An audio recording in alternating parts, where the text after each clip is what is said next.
performance management presentation here at DFS.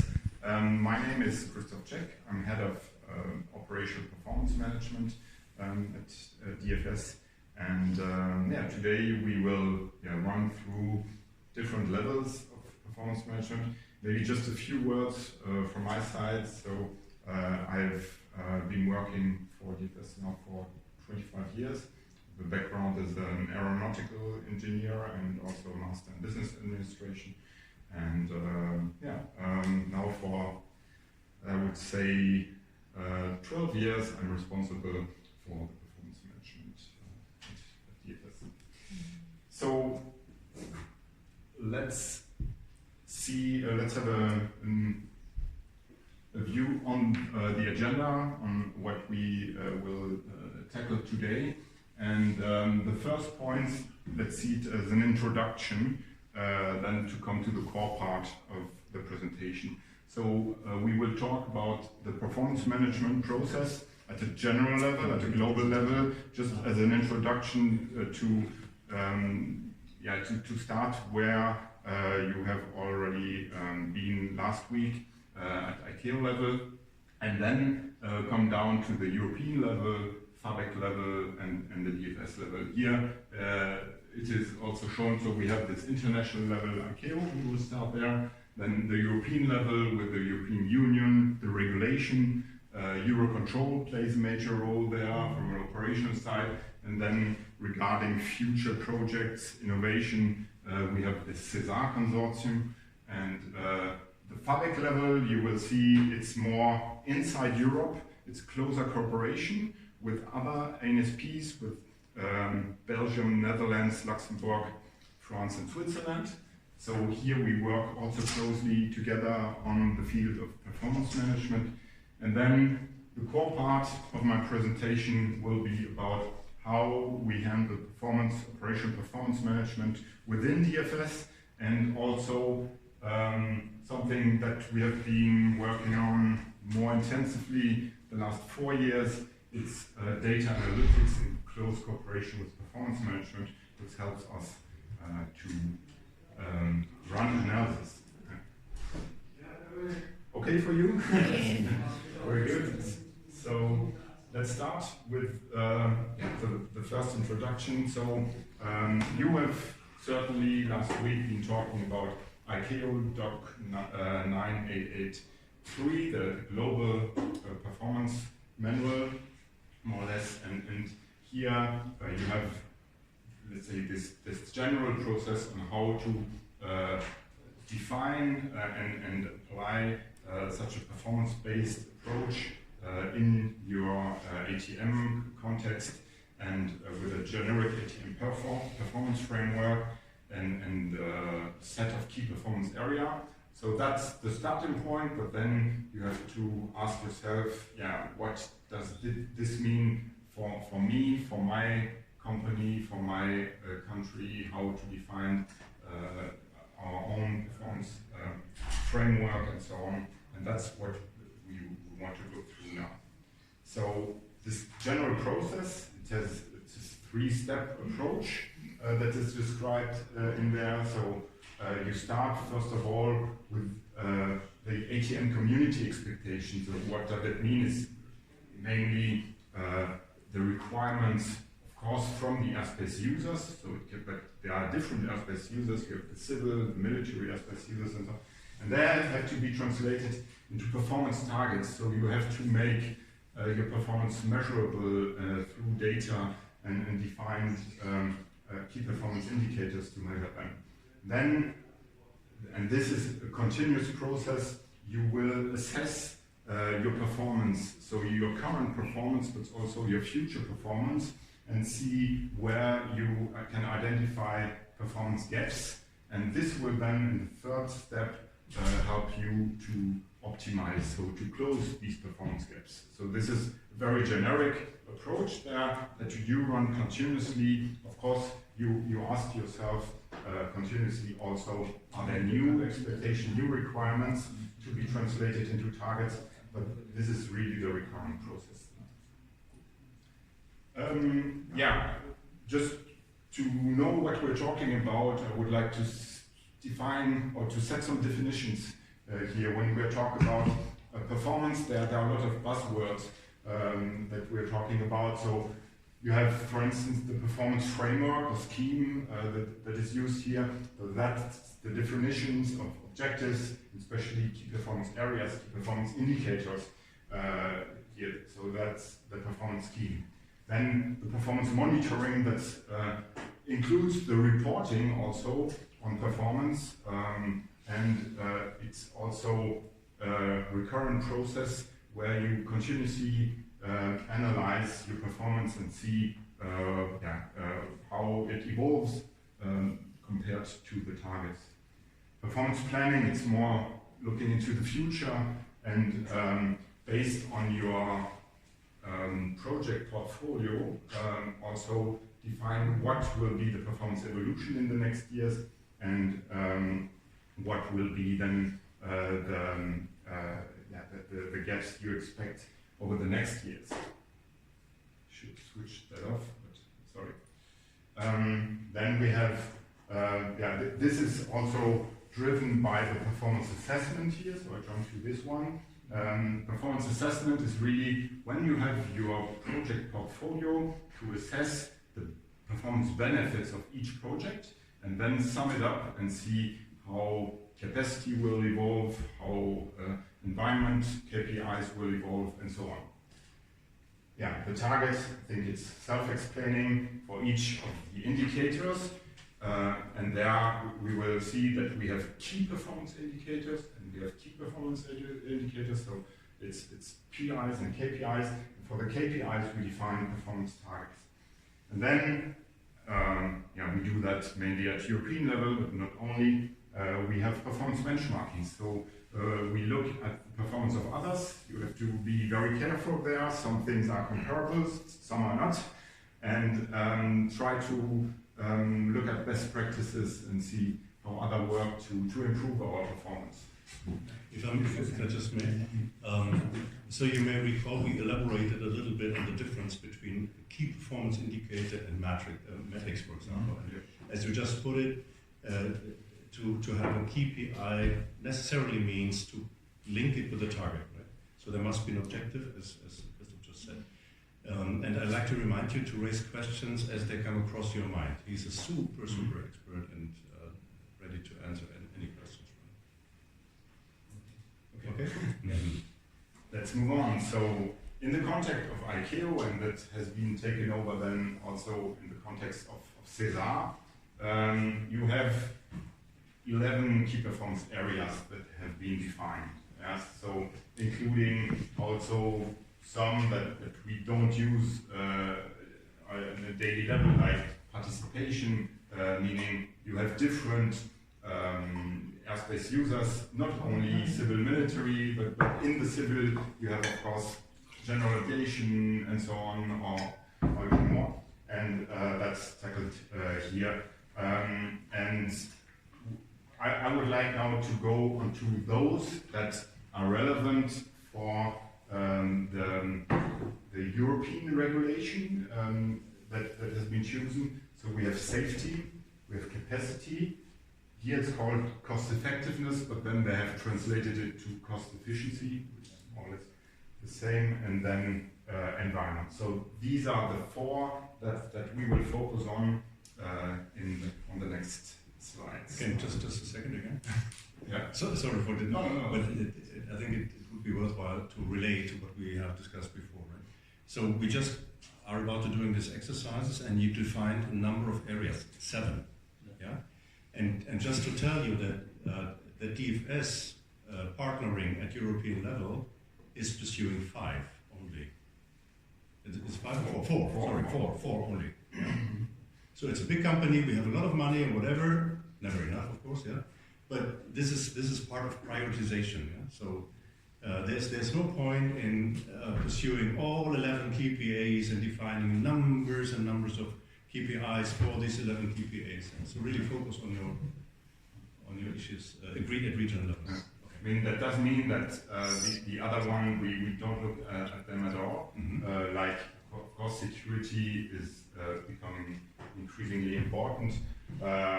Also, let's say flexibility means that we offer the flexibility for the airlines to change flight plans, for instance, and things like that. But here there are some interdependencies also to other KPAs. So you can offer flexibility, but on the other hand, you would like to have a good predictability, and that can then conflict. So these are the four that we will focus on. And before we go into the details and definitions of these four, I would like to show this general chart. We call it the Pac-Man chart because it looks like, and showing the interdependencies between the different KPAs. So you have traffic or demand as a main driver for performance, and of course you have to adapt your capacity to traffic, to demand. If you don't offer enough capacity, this will have a negative impact on efficiency. And here we can distinguish between temporal efficiency, this would be causing delays, and flight efficiency, that is one of the aspects then that we use also to measure the environmental impact. So this is the point when you don't have enough capacity. If you offer too much capacity, then this will have this will also reduce your productivity and have a negative impact on cost efficiency. So that's then this trade-off you have to do, and in the end you want to offer the right capacity to have a good service for a certain level of traffic. And of course we have safety as the KPA surrounding everything that is of course the number one KPA for us, and it's the main topic in terms of ATC, ATM. Okay, so that's introduction part one, let's say. And now we come to the European Performance Regulation. And just maybe a little bit of history. When we had end of the 90s, quite high delays in Europe, the pressure from the airlines became higher, and the European Union decided to define or put a single European sky program in Europe, SES, and this has been launched in 2004. And then in 2009 there was a second package we will see from this single European sky regulation framework, and this then introduced the performance regulation, which started then in 2012. And you can see the main objectives were, of course, safety standards that have to be harmonized, then also to offer enough capacity, but also at a reasonable price. So you see here we have interdependencies also between these objectives. And to achieve that, the first step then was to create so-called functional airspace blocks. And we already talked about, you have already heard about this FABEC here. Here we have Germany, France, and the others building this FABEC functional airspace block. And this SES2 package, which was put in place in 2009, focused on different areas. So we have this new regulatory approach with the performance scheme, and we will go now into this because here the KPAs are defined and so on, functional airspace blocks, and also Eurocontrol in Brussels as the coordinating instance, as or unit for harmonizing and coordinating activities throughout Europe. Then we have CESAR here, this technological part, the EASA, responsible for safety, and then we have another focus on capacity. And We have then a regulation framework that has been, a regulatory framework that has been built up including the regulation for performance management.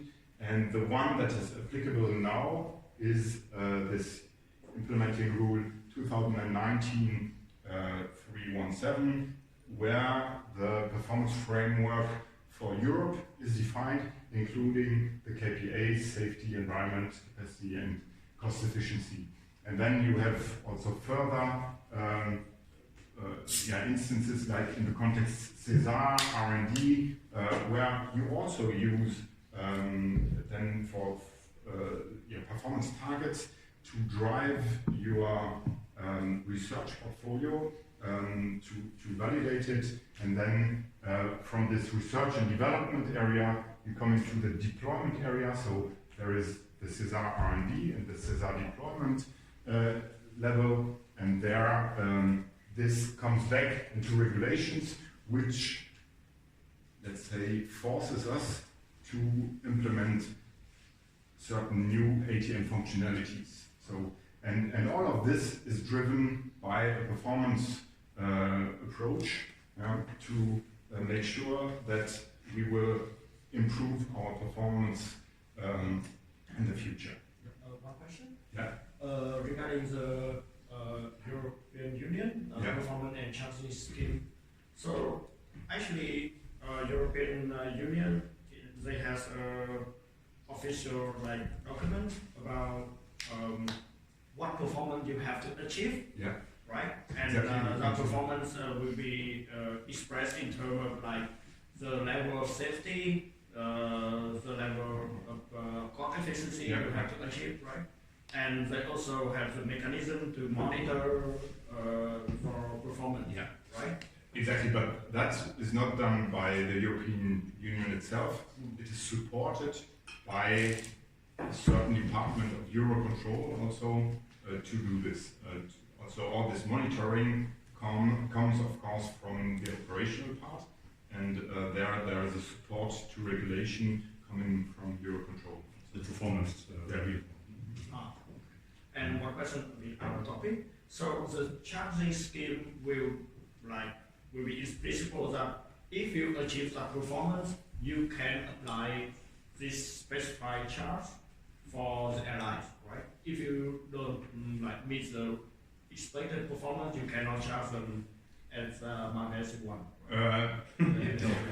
We'll come later on to the incentive scheme. So there is, let's say it's not a direct link. Of course, we can charge independently from the performance, but a bad performance can have an impact on what you on the charges also. But we'll come to that. I will show the incentive scheme that has been put in place for that.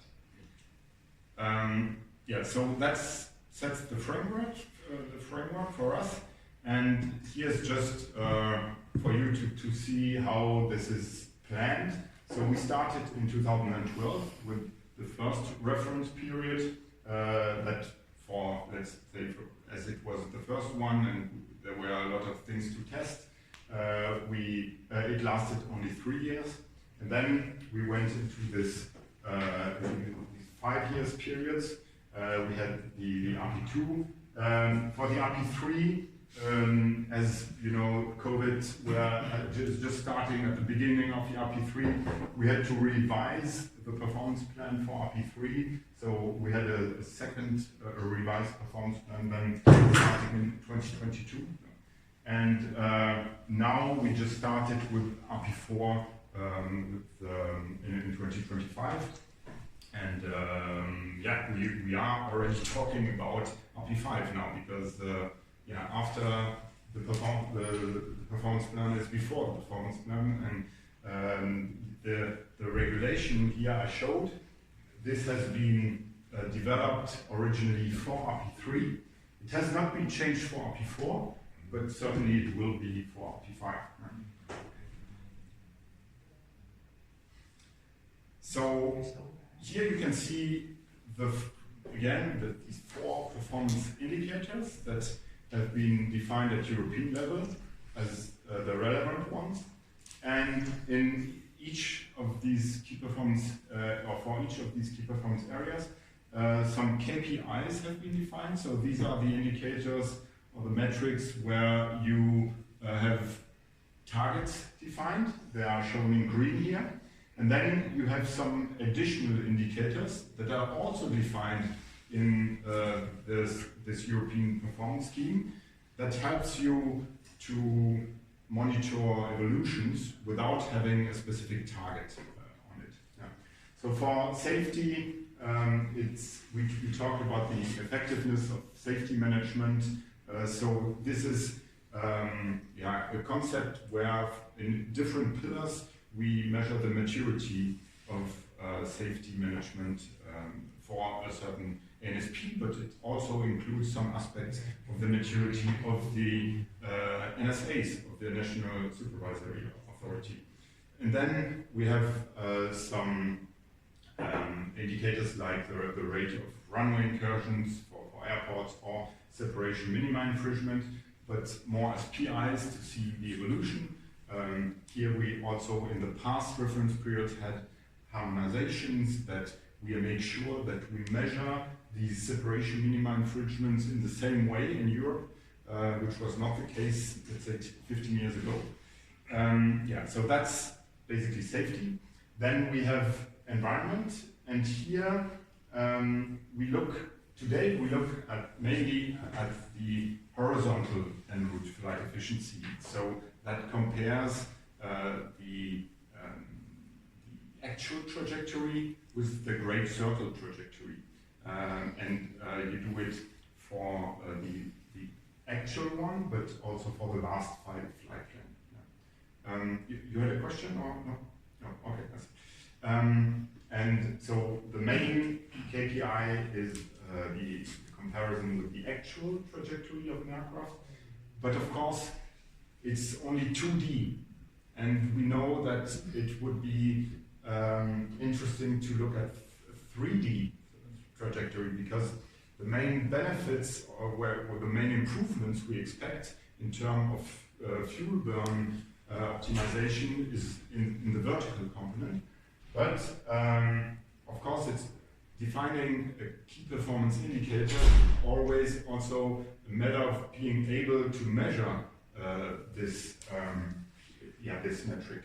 And for the moment, at the European level, we are looking at horizontal flight efficiency, but in the future, now we want to move to really monitoring the 3D trajectory.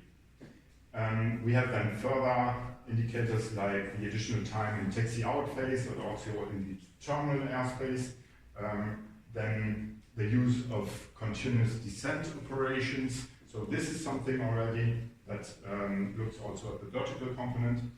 And then also the effective use of civil and military airspaces, because of course you have to fly around. And if you, for instance, military have booked a certain area, they don't use it. But if you don't release it, then your civil traffic will still fly around it. And so it's important to be flexible enough then in the use of the airspace to know when it's not booked, then you can directly also use it for civil traffic and to be flexible there. Why do you consider civil military flexible use aspect? Is the environment is better in capacity or maybe in okay, this is not a DFS decision. This has been done at a European level.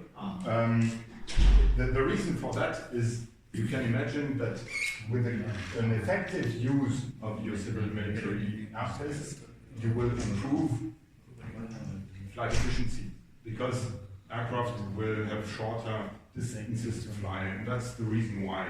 But you're right, you could have also put it somewhere else.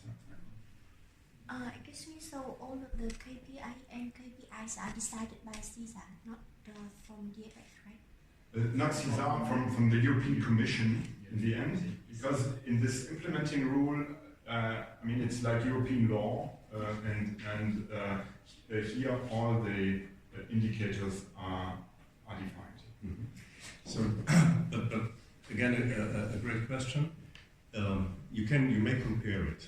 So now that we have the European Union with this special setup, it's transponded into European law, right?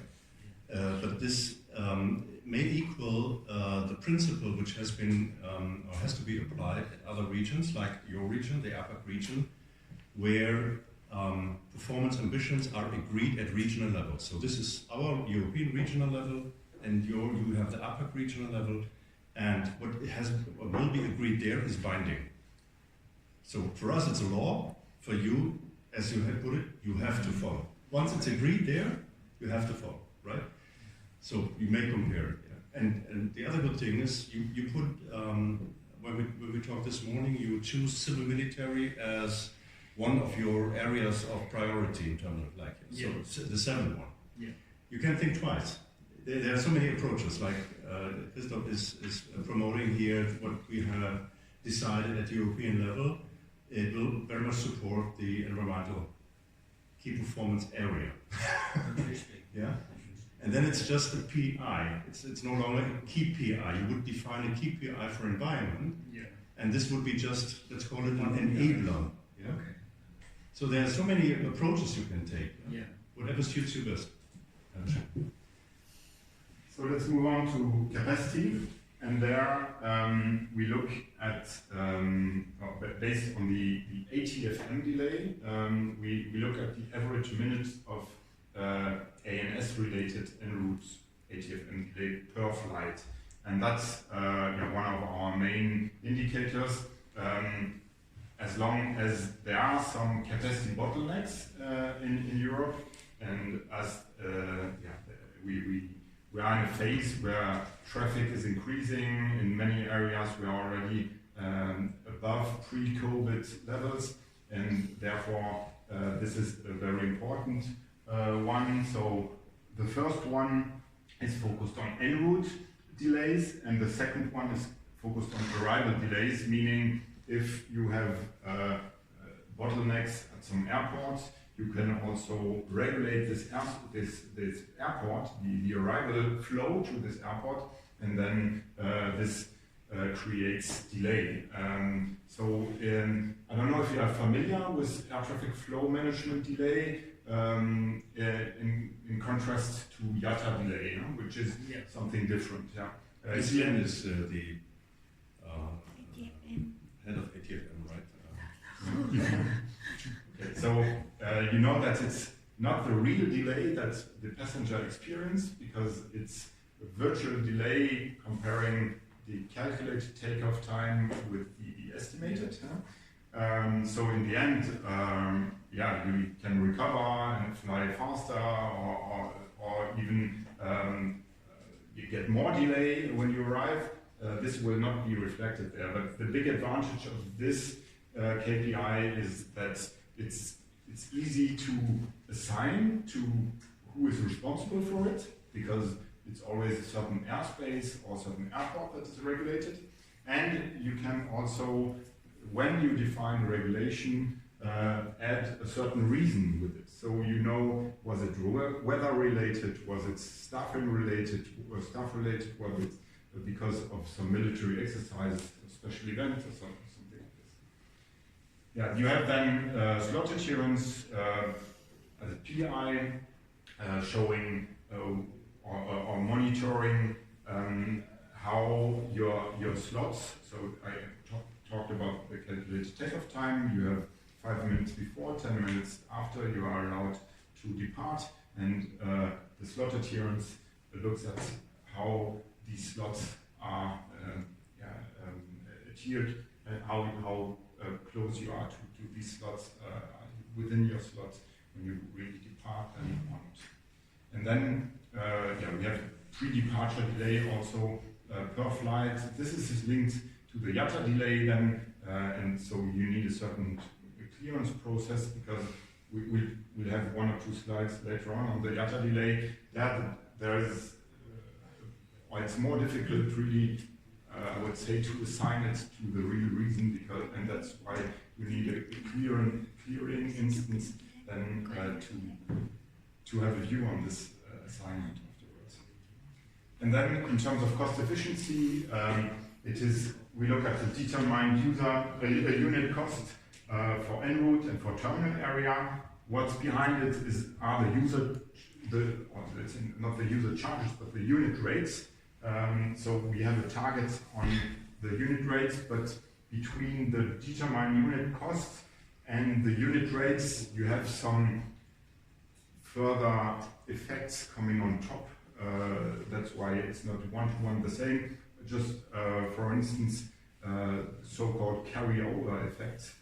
So for instance, there are some components when we, for instance, there's a traffic risk defined in the implementing rule. If traffic, like during COVID, is 50% below, then ANSP would not carry the entire risk of it, and everything which is less than 10% then would be, the cost for that would be, with a carryover effect, 2 years later, would be then would lead to an increase of the unit rates. And that's why you have your cost plan for the next 5 years per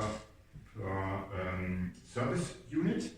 But on top of that, you can have some carryover effects from the previous years that's changed then from year to year your unit rates. That's why this is the here the definition of the KPI is not the unit rate itself, but it's the cost per unit. Excuse me, the cost per unit here means like a unit here is like a sector or maybe a service or unit? No, it's a flight more or less, but not only the flight itself, also the flight length and the flight or the maximum takeoff weight of the flights would then, through a formula, give you the number of charging units that is applicable to the flights. I think that's international. Okay. Yeah. And and then you multiply it with the number of flights. You multiply it with the service units for a flight by the unit rate. Yeah. And this unit rate, it depends on this planned determined unit cost for the next 5 years, plus these carryover effects that can have an effect on that you Carryover effect? What kind of effect is that? What is the carryover effect? Yeah, it's I just gave an example that there are some components of cost that are eligible to take them out of the regulation. Some risks, for instance, because ANSPs cannot react as flexibly as maybe any other industry on changes in demand. And that means we are responsible for, or part of the risk is taken by ANSPs as long as traffic is 2% below plan, between 2 and 10% below plan, you share it between ANSPs and airlines. And then if it's more than 10%, then we don't take the risk as ANSPs. Yeah? And then that means that the risk there is reassigned 2 years later and leads to a higher unit rate.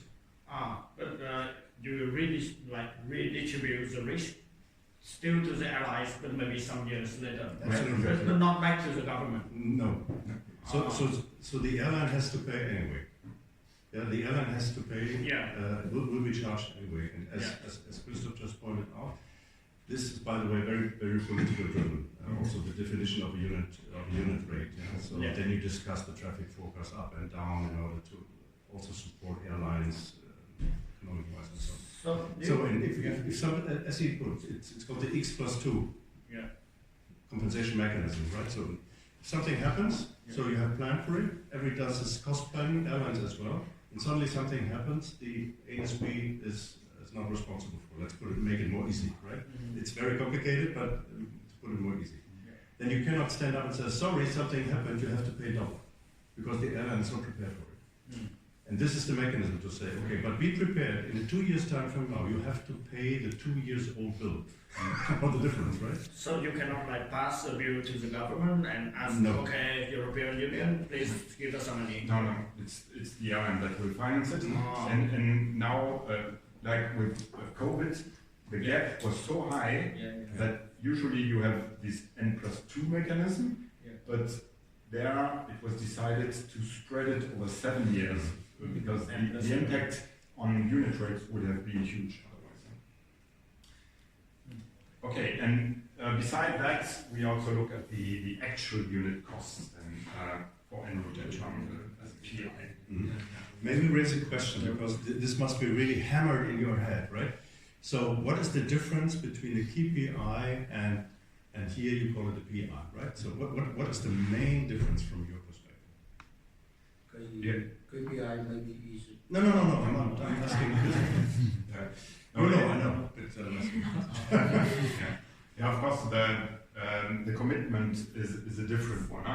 In the end, if you have a KPI with a target, then of course the monitoring of the achievement of this target will be different, and the focus of the European Union and also our focus will be improved.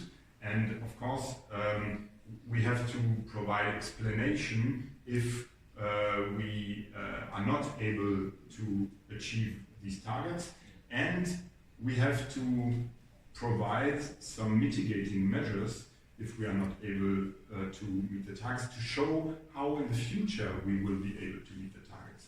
And I showed that the reference periods, they are defined over 5 years, but then year by year the performance is monitored, and we have to define mitigating measures. And it's for each country, now we have a national supervisory authority looking in detail on how good we are, and also what improvements we're doing.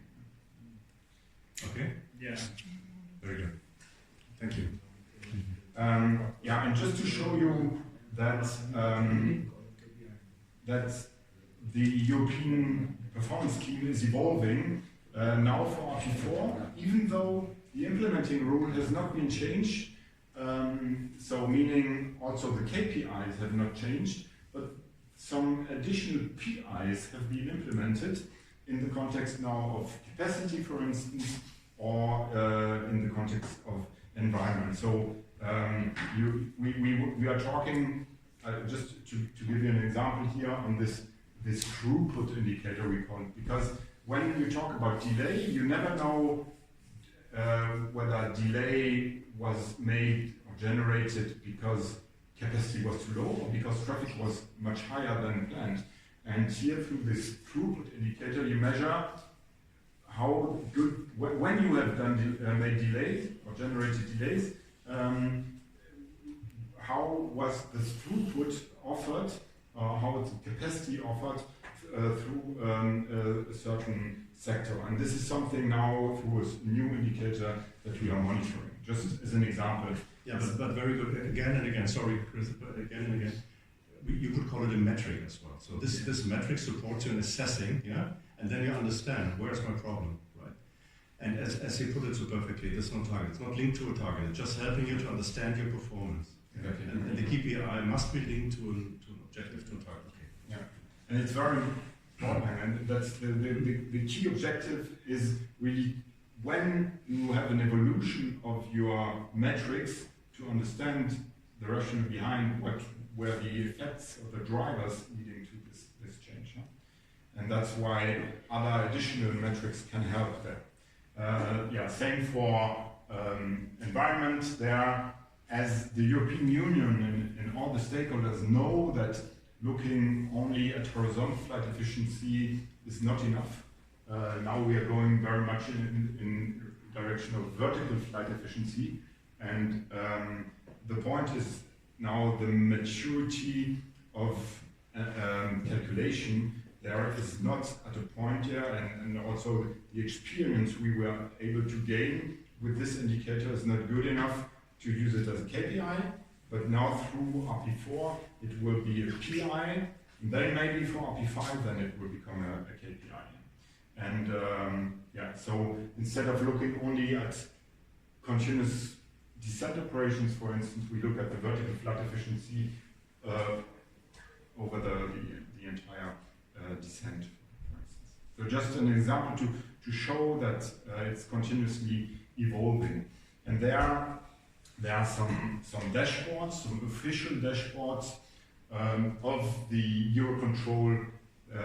It used to be called Performance Review Unit, but now it's called Aviation Intelligence Unit of Eurocontrol, and they are providing the regulatory support to the European Union, and there is a dashboard of this Aviation Intelligence Unit, the portal here, where we can monitor year by year, but some also month by month, and then you have the data also available for download, how the indicators that are relevant in the context of the European regulation evolve for all the countries and our ACCs also sometimes, and there then this is translated in the very official EU dashboard, where then let's say the main data there are reported.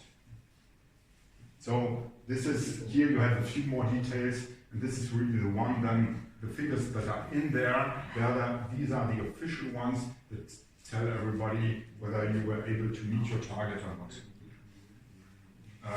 Yeah, in the slides, I mean, I assume you will share the slides afterwards.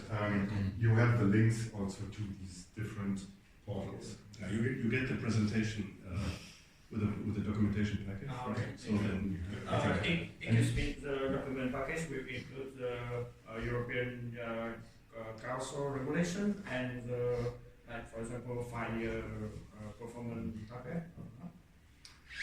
For the time being not. You have the presentation that all my lessons are based on. You find a lot of links. Yeah. Also to the European Performance Management Report. The last one was published for 2023, right? Yeah. So and there you have all the access. Yeah? Okay. So you can Okay. incrementally access everything you need. Or here the SAS portal, yeah, like the GAM portal, you have access to everything. Okay, so that closes now the chapter on European regulation, and of course we also have then on a more operational level we have further performance reports and dashboards provided by Eurocontrol that we use more on a daily basis because it's looking at the annual figure is maybe important from a political point of view, but it's nothing that will help you really to drive your business day by day. So here for instance we have a ranking of the European ACCs with for instance here Marseille ACC in April 25 had a lot of staffing and also capacity delay and so on. This is shown here, and we have dashboards. I don't want to go into all the details, but we have a lot of dashboards provided by Eurocontrol. We will have later on deep dive on our dashboards.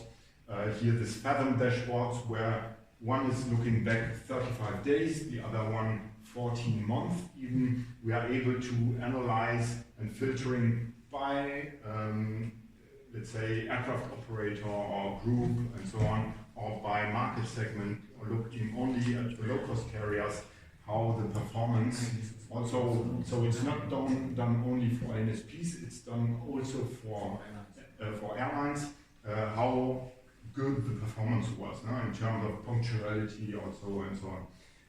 Then we have this compass or CO2 pass which is provided. And of course, as you could derive from the name, this is more focused on environment and showing fuel burn, fuel per minute, fuel per flight, and so on, tons of fuel burn. For also the same thing, you can look at different airlines, but you can also look at different airspaces there. And then we have, this is more linked to the European regulation, because in the European regulation you have targets and you have also a delay forecast behind. So this is just to show you now that this is at a network level, but you can choose any ACC in Europe, and then it will show you how for 2025 there is a phasing day by day, or you can also use week by week or month by month, on where we will end at the end of the year. And there is a projection here on the actual delay. This was the delay forecast, so the actual delay is lower than the delay forecast.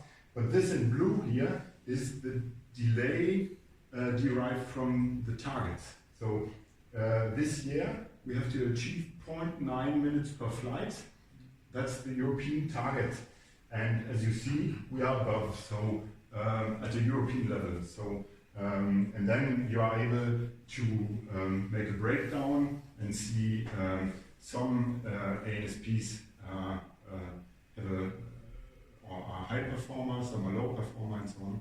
And this is really to project your current performance to the end of the year. And here, this is a different one now. I talked at the beginning about predictability, which is very important in a context where capacity is a scarce resource. Then we are very much focused on a good planning, providing the right capacity. But to provide the right capacity, you have to know what will be the amount of traffic I can expect. And if this predictability is not accurate enough, then you will not be able to provide your capacity. And imagine a supervisor in the control center, instead of getting 45 movements per hour, he gets 55. What will he do the next day? Then he will regulate even lower, and this will waste capacity. So we're focusing now on flight plan adherence, or also called disciplined flight plan execution, meaning that what has been planned has to be flown. And this is a big focus we are putting on this summer, to really try to fly as fired. It's all stakeholders have to participate, because of course airlines, they sometimes want to fly something different, but also controllers, they would just give a direct without thinking what would be the impact on other sectors afterwards. And this can then change, of course, the amount of traffic that has been forecasted and lead to bad predictability. So yeah, this is to close now this regulatory framework. And before we come now to the DFS, Operational Performance Management, I would quickly like to go through this FABIC level. So I don't know if you have heard about, well, you know what FABIC is. So 14 ACCs, 89 airports, and so on. We have, out of 10 or 11 million flights in Europe, we have more than 6 flying through FABIC. Of course, these figures are pre-pandemic, but we are more or less today at a similar level. And of course, a lot of military traffic also in this core area of Europe. So this is just as an introduction, is a collaboration between 7 civil and 3 military ANSPs. And together with the FABIC partners, we set up, for every reference period, we set a performance plan. And in this performance plan, it's a very important document for us, because for the next 5 years here in these chapters, you will see the safety target, the environment targets, the capacity targets, its cost efficiency, and so on. And also things like the traffic risk sharing parameters and the incentive scheme I will just show you in a few seconds. And for instance, if we are talking now about ATFM delay per flight, you will see at a European level, I just showed we have this 0.9 minutes per flight for 2025. And at the end of the reference period, we want to be, or the European Union wants to be back at 0.5. And that means to reach this 0.9 at FABEC level, we have to reach 0.6 at DFS level, we have to reach 0.39, and each of our ACCs has to reach even a lower number. Because in the end, you have, let's say, 10 million flights or 11 in Europe, you have 6 in FABEC, 6 million, you have 3 million in Germany. Yeah? But a flight in Germany is only half an hour, a flight in FABEC is 1 hour, is 45 minutes, and in Europe it's 1 hour and a half. So it's not comparable, but in the end, if you divide the amount of minutes that you are allowed to make by the flights, these are the figures you get. And so this is important that you also choose indicators that allows you to drill down the performance. And that's not the case with all indicators, so that's important. So how do you come with the target number? How do you define the target number? Yeah, that's a good question. So this here is defined first at European level. So there is first, before we start with our performance plans, there's a decision at European level what will be the European targets for the reference period. And then it's Eurocontrol, as support for regulation, they will define so-called reference values. Reference values that tell you what is the performance you have to achieve, so that at the European level we will be at 0.9. But of course, there could be many different scenarios whether France is allowed to make more delay, or Germany, or Italy, and that's why we have Eurocontrol as a neutral instance. They make a proposal taking into account also the historical capacity, what is planned in the next years, and so on. And they make a proposal for these reference values, and then in the performance plans, we should use these reference values as targets, except if we have very good reasons to convince our NSAs that we need, let's say, higher targets. And that has been done in the past, but this year, for instance, or for this reference period, the NSA decided to take these reference values as given. So actually, probably I'm wrong, but is the DFS target is proportional to the European target based on the proportion of DFS aspect to the EU aspect, right? Yeah, it's proportional, but of course it depends also on the capabilities of other ACCs. So let's say if we would be the only ANSP in Europe with capacity problems and all the others would have no problem, then we would be allowed to make more delay. But if we are very good and other they have capacity bottlenecks, this will probably lower also our targets. So that's why it's important there to have a neutral unit, Eurocontrol, and they assess it and do some simulation to find the best distribution of delay targets or the best breakdown of this European level to the lower levels. And European, at their level, how do they define the delay target? How do they define that? Political reason? This one? Yeah. That's very political. So it's not based on any statistic or simulation, but let's say for years we try to achieve these 0.5 minutes per flight. It has been defined 15 years ago that 0.5 minutes per flight would be a good figure. Yeah? From our point of view, it's too low, but politically, it is the acceptable level of performance, including weather delays also. And now the EU acknowledging that we have some bottlenecks currently, that these 0.5 minutes per flight, they are totally unrealistic. Yeah, they have accepted to start in the RP4 with 0.9 and to decrease it, but in the end, at the end of the reference period, to be back at 0.5, and that's more or less political.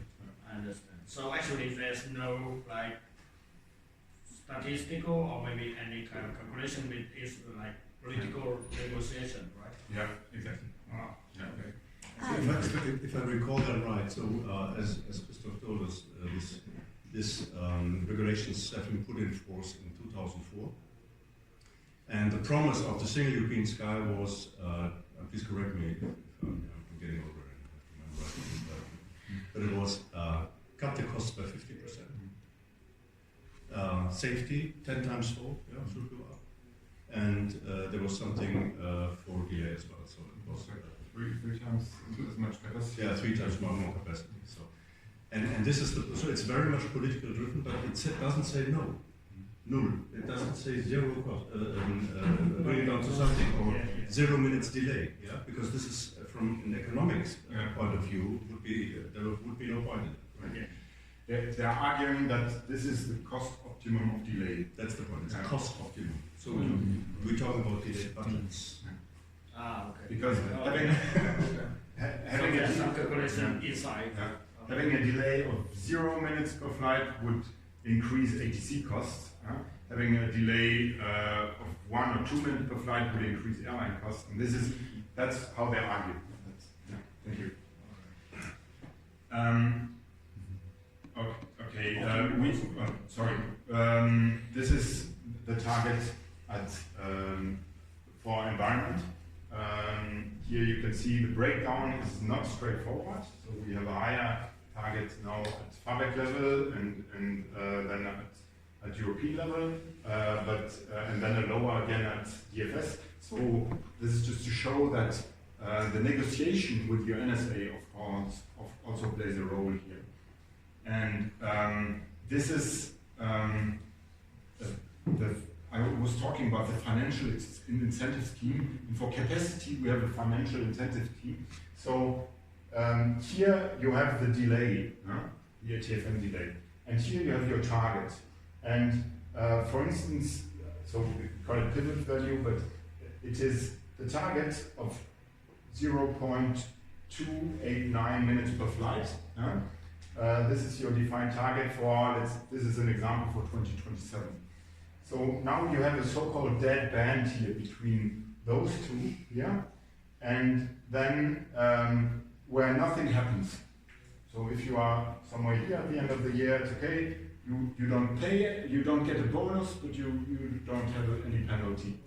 If now you are 50% above the target, you will have maximum penalty, and if you are 50% below the target, you will have maximum bonus.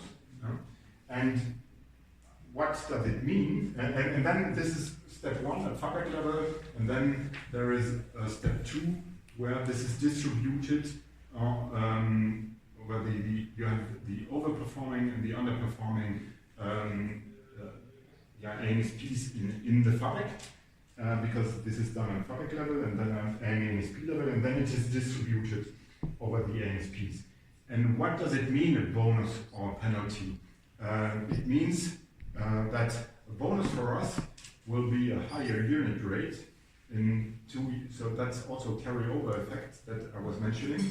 That 2 years later, because of this financial incentive scheme, the unit rate will be increased. And the other way, with a penalty, if our performance in terms of delays and capacity delays is not good enough, then that would mean that that we would have to decrease our unit rates. So that means lower income, and then we have to compensate internally by reducing our cost with this lower income. So actually, like, if you don't meet the performance, Yeah. you have to reduce the charge, right? Yeah. Mm. Yeah. Okay. But yeah, let's say the impact is not huge, but it is there. It is limited to 0.5 of the revenues, 0.5%. But still, that can make a few million euro.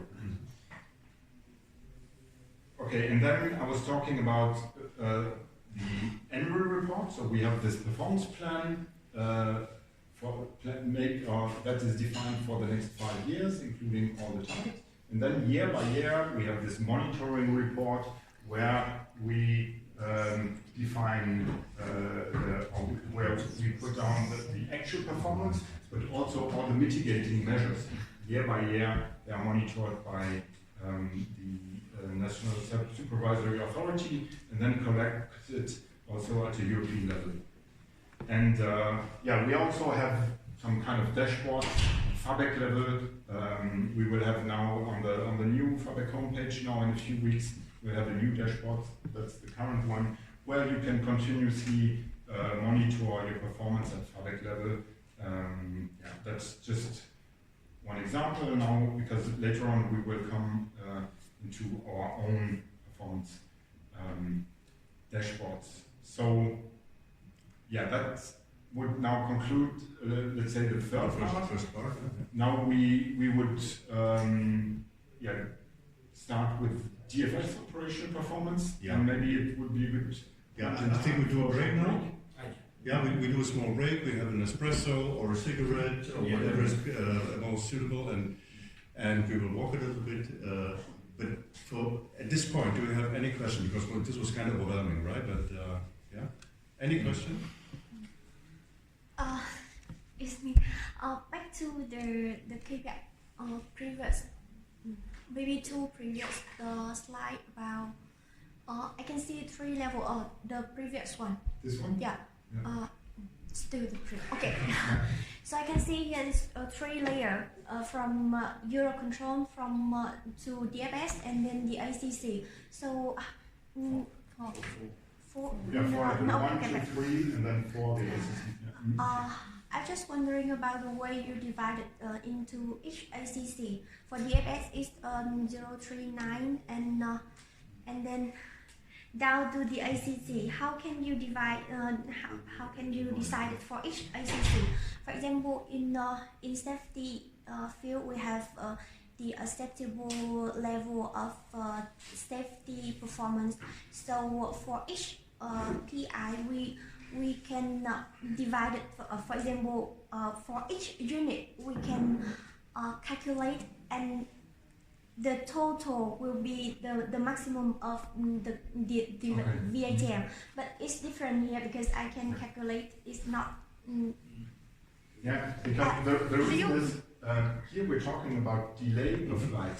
Yeah. So an amount of delay minutes Yeah, I see. divided by number of flight. But a flight in Bremen ACC is not the same than a flight in Langen Yeah. ACC and so on. So in the end, the sum of all the minutes that you would calculate there would be equal to the sum of the minutes here. And the same, then the sum of the minutes of all the DFS ASPs would be equal to the minutes that are allowed here. And in the end, the same at European level. But as you divide by number of flights always, and flights, as I said, are not comparable, it's mathematically, you cannot add up these to achieve You mean it this. in ratio, not in sum, right? Mm. So here we are talking about average delay per, no? Okay, flight. Average delay per flight. And imagine a flight is crossing the area of responsibility of more than one ACC, right? So, and then the question is, I try to make it as easy as possible. What is the maximum allowed contribution of this ACC to this flight in terms of delay? Yeah. So My proposal would be you have your coffee break, and when Yeah. you come back, I have just one table where you can see Perfect. the minutes and the flights, and then it That's clear. perfect. But again, this is very much different from safety targets, right? Yeah. And tomorrow from 12 o'clock we will have Ricarda Kraft talking 2 hours about safety, which is a good thing. Okay, so please stay together as a group. We go down. Please stay together. All right. We go down. We have an espresso tea or whatever. Okay, cigarette.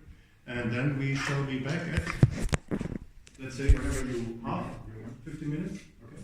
Yeah. 2:30. Passt das wirklich auch von der Zeit, von der Bahn? Ist es schlimm, wenn wir einen Tick länger machen?